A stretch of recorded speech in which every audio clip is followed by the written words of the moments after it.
The ancient echoes of tarot from Egypt to Ravenheim. The tarot, as most scholars agree, did not begin as a mystical tool, but as an Italian card game born in the 15th century, also known as tarocchi. Yet, whispering of older origins have always clung to the edge of its cards. Many mystics and esoterics, especially during the 18th and 19th centuries, believed tarot to be descendant of ancient Egyptian wisdom, possibly linked to the Book of Thoth, a legendary tome said to hold the secret of God's and soul's journey. From northern Italy, tarot decks began their migration across Europe as they spread. French occultists, notably Attilia and Eliphas Levi, transformed them into keys of mysticism, astrology, Kabbalah, and alchemical truth.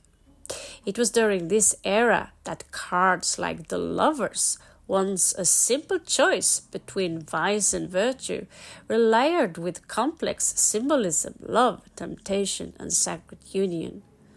The Fool, originally a chaotic jester excluded from the game's order, became the sacred zero, the soul beginning its journey through the major arcana.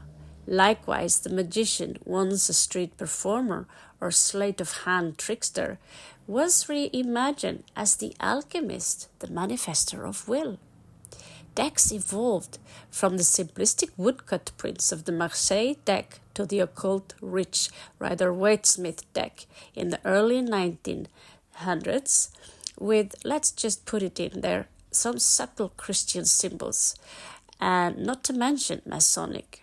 The artwork grew more ornate, more psychological. Today, technology has unlocked doors the ancient could only dream of. We can design cards in cosmic forests under alien moons with forgotten gods and newly born archetypes. What I did was to restore the dual meaning like two lovers, one sacred, one profane.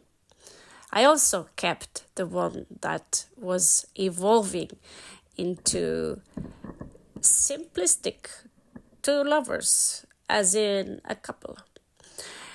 I also reclaimed the jester and I named him -1.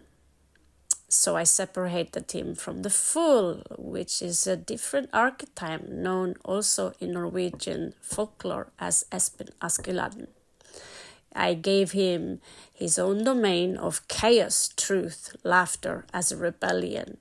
The jester is not a benevolent character.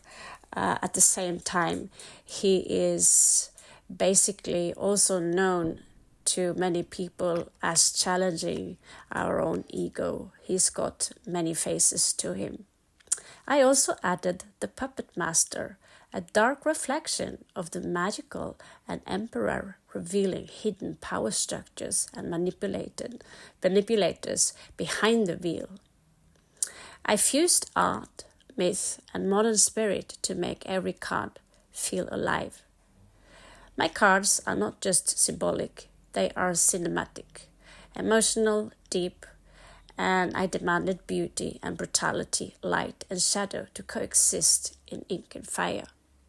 This last deck here is inspired by Postapocalyptic, after the war, after the world has gone.